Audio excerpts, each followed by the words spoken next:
Education सिर्फ दो काम करवा रही है आपसे। क्या? एक तो जो आपको इंस्ट्रक्शंस दी गई है उनको फॉलो करना, कि सरकार में बैठे डॉक्टर्स और उनको बहुत ज्यादा आपकी चिंता है आपके बच्चों की, ऐसा लग रहा होगा।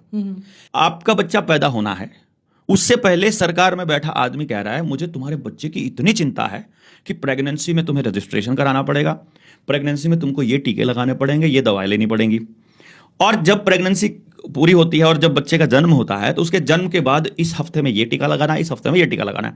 5 साल तक आपके बच्चे को लगभग 52 टीके लगते हैं। मैं भी बता रहा हूं।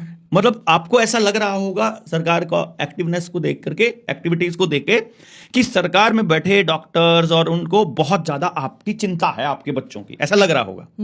लेकिन वही बच्चा जब बीमार हो जाता है, वही व्यक्ति जो बीमार हो जाता है, आपको बीमारी से पहले सरकार को बहुत चिंता है कि तुमको बीमारी ना हो जाए, परंतु जब बीमार हो जाता है तो चाहे उसकी जमीन बेच करके इलाज कराना पड़े, चाहे गहने बेचकर इलाज कराना पड़े, चाहे उधार लेकर जाना पड़े, चाहे लोन लेकर करना पड़े, लेकिन आपका इलाज आपको खुद करना पड़ेगा। तो ये दोगला कैरेक्टर समझना जरूरी है समाज को।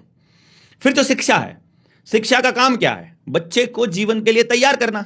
शिक्षा काम क्या कर रही है? स्कूल में जाकर के अगर आप किसी बच्चे का जीवन देखोगे, एजुकेशन सिर्फ दो काम करवा रही है आपसे। क्या? एक तो जो आपको इंस्ट्रक्शंस दी गई है उनको फॉलो करना, और जो आपको लिखवा दिया गया है या बता दिया गया उसको याद करना। केवल याद करना, क्वेश्चन करना नहीं, सवाल उठाना नहीं, जवाब ढूंढना नहीं, यह काम नहीं कर रही है। तो ऐसी व्यवस्था जो आपके बच्चे को अपने जीवन के लिए तैयार नहीं कर रही है, उस व्यवस्था के ऊपर सवाल उठाना। यानी कि आपको यह देखना है कि वो व्यवस्था आपके लिए काम कर रही है या किसी पूंजीपति के लिए काम कर रही है या किसी आपके ऊपर सत्ता जमाने वाले के लिए काम कर रही है। यह काम है हर नागरिक का।